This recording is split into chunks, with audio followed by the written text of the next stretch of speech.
Majjhima Nikāya 27, Cūḻa Hatthipadopama Sutta, the shorter discourse on the simile of the elephant's footprint. Thus have I heard. On one occasion, the Blessed One was living at Savatthi in Jeta's grove, Anathapindika's park. Now, on that occasion, the Brahmin Ñāṇamoli was driving out of Savatthi in the middle of the day in an all-white chariot drawn by white mares.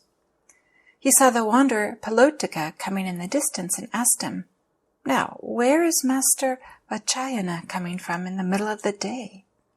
"Sir, I am coming from the presence of the recluse Gotama." "What does Master Vajjhayana think of the recluse Gotama's lucidity of wisdom? He is wise, is he not?" "Sir, who am I to know the recluse Gotama's lucidity of wisdom? One would surely have to be his equal to know the recluse Gotama's lucidity of wisdom. Master Vajjhayana praises the recluse Gotama with high praise indeed." "Sir, who am I to praise the recluse Gotama? The recluse Gotama is praised by the praised, as best among gods and humans. What reasons does Master Vajjhayana see that he has such firm confidence in the recluse Gotama?"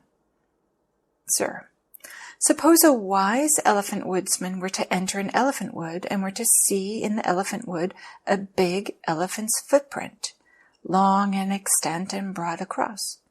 He would come to the conclusion, indeed, this is a big bull elephant. So too, when I saw 4 footprints of the recluse Gotama, I came to the conclusion, the Blessed One is fully enlightened. The Dhamma is well proclaimed by the Blessed One. The Sangha is practicing the good way." "What are the 4? "Sir, I have seen here certain learned nobles who are clever, knowledgeable about the doctrines of others, as sharp as hair-splitting marksmen. They wander about, as it were, demolishing the views of others with their sharp wits. When they hear the recluse Gotama will visit such and such a village or town, they formulate a question thus: we will go to the recluse Gotama and ask him this question. If he is asked like this, he will answer like this, and so we will refute his doctrine in this way. And if he is asked like that, he will answer like that, and so we will refute his doctrine in that way. They hear the recluse Gotama has come to visit such and such a village or town. They go to the recluse Gotama, and the recluse Gotama instructs, urges, rouses, and gladdens them with a talk on the Dharma. After they have been instructed, urged, roused, and gladdened by the recluse Gotama with a talk on the Dharma, they do not so much as ask him the question. So how should they refute his doctrine? In actual fact, they become his disciples. When I saw this first footprint of the recluse Gotama, I came to the conclusion, the Blessed One is fully enlightened. The Dharma is well proclaimed by the Blessed One. The Sangha is practicing the good way. Again, I have seen certain learned Brahmins who were clever, ... In actual fact, they too became his disciples. When I saw the second footprint of the recluse Gotama, I came to the conclusion, the Blessed One is fully enlightened, ... Again, I have seen certain learned householders who were clever, ... In fact, they too became his disciples. When I saw this third footprint of the recluse Gotama, I came to the conclusion, the Blessed One is fully enlightened, ... Again, I have seen certain learned recluses who were clever, ... They do not so much as ask him the question, so how should they refute his doctrine? In actual fact, they ask the recluse Gotama to allow them to go forth from the home life into homelessness, and he gives them the going forth. Not long after they have gone forth, dwelling alone, withdrawn, diligent, ardent, and resolute, By realizing for themselves with direct knowledge, they here and now enter upon and abide in that supreme goal of the holy life, for the sake of which clansmen rightly go from the home life into homelessness. They say thus, "We were very nearly lost. We very nearly perished, for formerly we claimed that we were recluses, though we were not really recluses. We claimed that we were Brahmins, though we were not really Brahmins. We claimed that we were Arhats, though we were not really Arhats. But now we are recluses. Now we are Brahmins. Now we are Arhats. When I saw this fourth footprint of the recluse Gotama, I came to the conclusion, the Blessed One is fully enlightened. ... When I saw these 4 footprints of the recluse Gotama, I came to the conclusion, the Blessed One is fully enlightened. The Dharma is well proclaimed by the Blessed One. The Sangha is practicing the good way." When this was said, the Brahmin Ñāṇamoli got down from his all-white chariot drawn by white mares, and arranging his upper robe on one shoulder, he extended his hands in reverential salutation towards the Blessed One and uttered this exclamation 3 times. "Honor to the Blessed One, accomplished and fully enlightened. Honor to the Blessed One, accomplished and fully enlightened. Honor to the Blessed One, accomplished and fully enlightened." Perhaps sometime or other we might meet Master Gotama and have some conversation with him. Then the Brahmin Ñāṇamoli went to the Blessed One and exchanged greetings with him. When this courteous and amiable talk was finished, he sat down at one side and related to the Blessed One his entire conversation with the wanderer Pilotaka. Thereupon the Blessed One told him, "At this point, Brahman, the simile of the elephant's footprint has not yet been completed in detail. As to how it is completed in detail, listen and attend carefully to what I shall say." "Yes, sir," the Brahmin Ñāṇamoli replied. The Blessed One said this, "Brahman, suppose an elephant woodsman were to enter an elephant wood and were to see in the elephant wood a big elephant's footprint, long in extent and broad across. A wise elephant woodsman would not yet come to the conclusion, 'Indeed, this is a big bull elephant.' Why is that? In an elephant wood, there are small she-elephants that leave a big footprint, and this might be one of their footprints. He follows it and sees in the elephant wood a big elephant's footprint, long in extent and broad across, and some scrapings high up. A wise elephant woodsman would not yet come to the conclusion, 'Indeed, this is a big bull elephant.' Why is that? In an elephant wood, there are tall she-elephants that have prominent teeth and leave a big footprint, and this might be one of their footprints.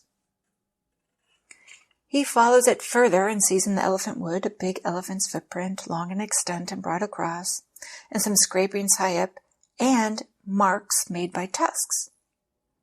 A wise elephant woodsman would not yet come to the conclusion, 'Indeed, there is a big bull elephant.' Why is that? In an elephant wood, there are tall she-elephants that have tusks and leave a big footprint, and this might be one of their footprints. He follows it further and sees in the elephant wood a big elephant's footprint, long in extent and broad across, and some scrapings high up, marks made by tusks, and broken off branches. And he sees that bull elephant at the root of a tree or in the open, walking about, sitting or lying down. He comes to the conclusion, this is that big bull elephant. So too, Brahman, here, a Tathagata appears in the world, accomplished, fully enlightened, perfect in true knowledge and conduct, sublime, knower of worlds, incomparable leader of persons to be tamed, teacher of gods and humans, enlightened, blessed. He declares this world with its gods, its maras, and its brahmins, this generation with its recluses and brahmins, its princes and its people, which he has himself realized with direct knowledge. He teaches the Dharma good in the beginning, good in the middle, and good in the end, with the right meaning and phrasing, and he reveals a holy life that is utterly perfect and pure. A householder, or householder's son, or one born in some other clan, hears that Dharma. On hearing that Dharma, he acquires faith in the Tathagata. Possessing that faith, he considers thus: household life is crowded and dusty. Life gone forth is wide open. It is not easy while living in a home to lead the holy life, utterly perfect and pure as a polished shell. Suppose I shave off my hair and beard, put on the yellow robe, and go forth from the home life into homelessness. On a later occasion, abandoning a small or a large fortune, abandoning a small or a large circle of relatives, he shaves off his hair and beard, puts on the yellow robe, and goes forth from the home life into homelessness. Having thus gone forth and possessing the Bhikkhu's training and way of life, abandoning the killing of living beings, he abstains from killing living beings. With rod and weapon laid aside, conscientious, merciful, he abides compassionate to all living beings. Abandoning the taking of what is not given, he abstains from taking what is not given, taking only what is given, expecting only what is given. By not stealing, he abides in purity. Abandoning incelibacy, he observes celibacy, living apart, abstaining from the vulgar practice of sexual intercourse. Abandoning false speech, he abstains from false speech. He speaks truth, adheres to truth, is trustworthy and reliable, one who is no deceiver of the world. Abandoning malicious speech, he abstains from malicious speech. He does not repeat elsewhere what he has learned here in order to divide those people from these, nor does he repeat to these people what he has heard elsewhere in order to divide these people from those. Thus, he is one who reunites those who are divided, a promoter of friendship, who enjoys concord, rejoices in concord, delights in concord, a speaker of words that promote concord. Abandoning harsh speech, he abstains from harsh speech. He speaks such words as are gentle, pleasing to the ear, and lovable, as go to the heart, are courteous, desired by many, and agreeable to many. Abandoning gossip, he abstains from gossip. He speaks at the right time, speaks what is fact, speaks on what is good, speaks on the Dharma and the discipline. At the right time, he speaks such words as are worth recording, reasonable, moderate, and beneficial. He abstains from injuring seeds and plants. He practices eating only one meal a day, abstaining from eating at night and outside the proper time. He abstains from dancing, singing, music, and theatrical shows. He abstains from wearing garlands, smartening himself with scent, and embellishing himself with unguents. He abstains from high and large couches. He abstains from accepting gold and silver. He abstains from accepting raw grain. He abstains from accepting raw meat. He abstains from accepting women and girls. He abstains from accepting men and women slaves. He abstains from accepting goats and sheep. He abstains from accepting fowl and pigs. He abstains from accepting elephants, cattle, horses, and mares. He abstains from accepting fields and land. He abstains from going on errands and running messages. He abstains from buying and selling. He abstains from false weights, false metals, and false measures. He abstains from accepting bribes, deceiving, defrauding, and trickery. He abstains from wounding, murdering, binding, brigandage, plunder, and violence. He becomes content with robes to protect his body and with alms food to maintain his stomach. And wherever he goes, he sets out taking only these with him. Just as a bird, wherever it goes, flies with its wings as its only burden, so too the bhikkhu becomes content with robes to protect his body and with alms food to maintain his stomach. And wherever he goes, he sets out taking only these with them.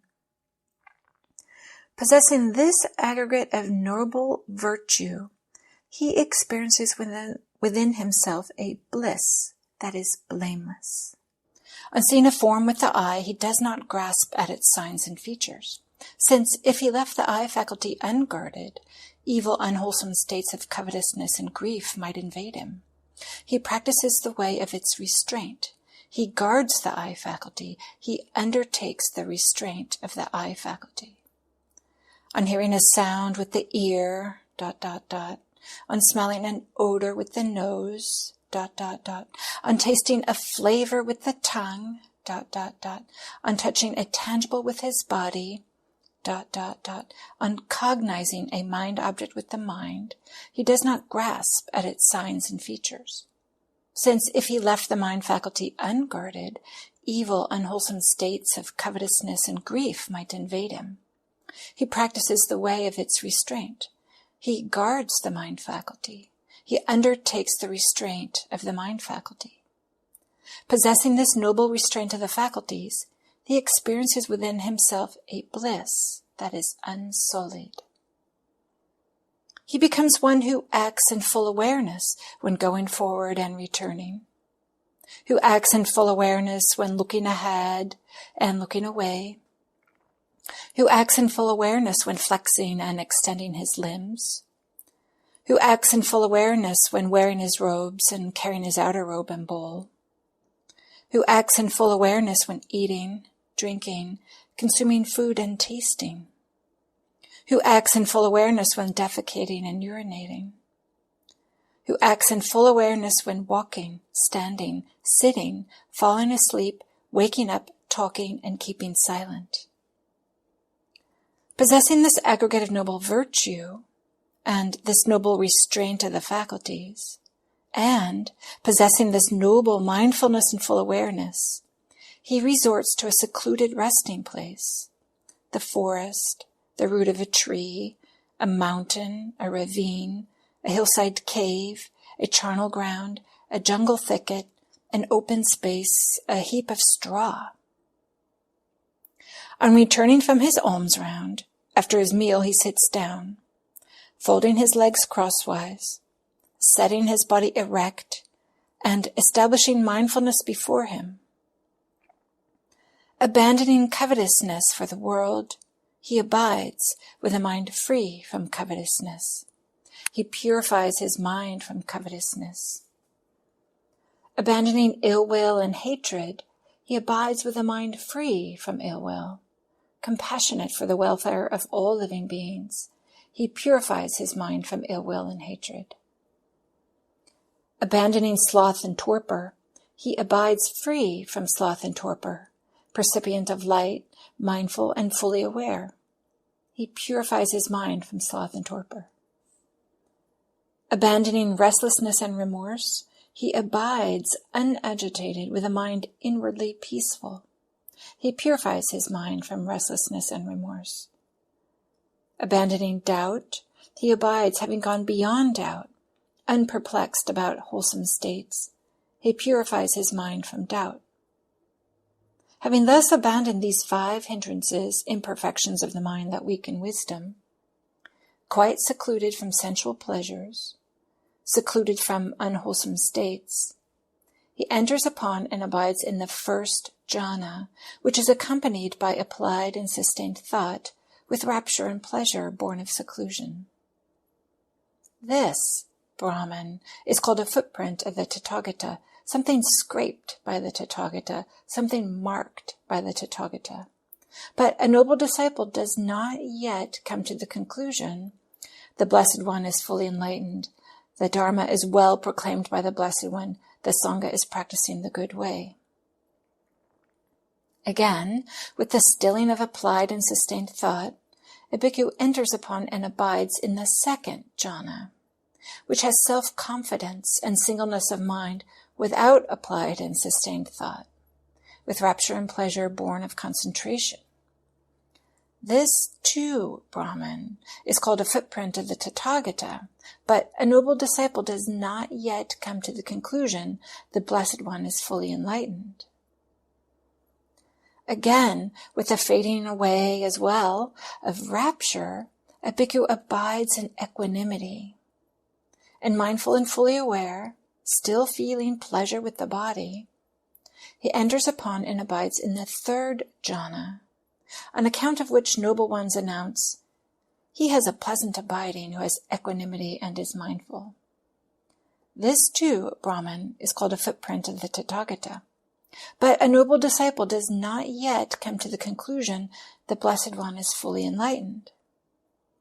Again, with the abandoning of pleasure and pain, and with the previous disappearance of joy and grief, a bhikkhu enters upon and abides in the fourth jhana, which has neither pain nor pleasure, and purity of mindfulness due to equanimity. This, too, Brahman, is called a footprint of the Tathagata, but a noble disciple does not yet come to the conclusion the Blessed One is fully enlightened. When his concentrated mind is thus purified, bright, unblemished, rid of imperfection, malleable, wieldy, steady, and attained to imperturbability, he directs it to knowledge of the recollection of past lives. He recollects his manifold past lives, that is 1 birth, 2 births, 3 births, 4 births, 5 births, 10 births, 20 births, 30 births, 40 births, 50 births, 100 births, 1,000 births, 100,000 births, many eons of world contraction, many eons of world expansion, many eons of world contraction and expansion, and so on, as in Sutta 4, section 27. Thus, with their aspects and particulars, he recollects his manifold past lives. This, too, Brahman, is called a footprint of the Tathagata, but a noble disciple does not yet come to the conclusion the Blessed One is fully enlightened. When his concentrated mind is thus purified, bright, unblemished, rid of imperfection, malleable, wieldy, steady, and attained to imperturbability, he directs it to knowledge of the passing away and reappearance of beings. With the divine eye, which is purified and surpasses the human, he sees beings passing away and reappearing, inferior and superior, fair and ugly, fortunate and unfortunate. He understands how beings pass on according to their actions thus, as Sutta number 4, section 29. Thus, with the divine eye, which is purified and surpasses the human, he sees beings passing away and reappearing, inferior and superior, fair and ugly, fortunate and unfortunate, and he understands how beings pass on according to their actions. This, too, Brahman, is called a footprint of the Tathagata, but a noble disciple does not yet come to the conclusion the Blessed One is fully enlightened. When his concentrated mind is thus purified, bright, unblemished, rid of imperfection, malleable, wieldy, steady, and attained to imperturbability, he directs it to knowledge of the destruction of the taints. He understands as it actually is. This is suffering. This is the origin of suffering. This is the cessation of suffering. This is the way leading to the cessation of suffering. These are the taints. This is the origin of the taints. This is the cessation of the taints. This is the way leading to the cessation of the taints. This too, Brahman, is called a footprint of the Tathagata, something scraped by the Tathagata, something marked by the Tathagata. But a noble disciple still has not yet come to the conclusion. The Blessed One is fully enlightened. The Dharma is well proclaimed by the Blessed One. The Sangha is practicing the good way. Rather, he is in the process of coming to this conclusion. When he knows and sees thus, his mind is liberated from the taint of sensual desire, from the taint of being, and from the taint of ignorance. When it is liberated, there comes the knowledge, it is liberated. He understands, birth is destroyed. The holy life has been lived. What had to be done has been done. There is no more coming to any state of being. This too, Brahman, is called a footprint of the Tathagata, something scraped by the Tathagata, something marked by the Tathagata. It is at this point that a noble disciple has come to the conclusion. The Blessed One is fully enlightened. The Dharma is well proclaimed by the Blessed One. The Sangha is practicing the good way. And it is at this point, Brahman, that the simile of the elephant's footprint has been completed in detail. When this was said, the Brahman Janasoni said to the Blessed One, "Magnificent, Master Gotama! Magnificent, Master Gotama!" Master Gotama has made the Dharma clear in many ways, as though he were turning upright what had been overthrown, revealing what was hidden, showing the way to one who was lost, or holding up a lamp in the dark for those with eyesight to see forms. I go to Master Gotama for refuge, and to the Dharma and to the Sangha of Bhikkhus. From today, let Master Gotama remember me as a lay follower who has gone to him for refuge for life.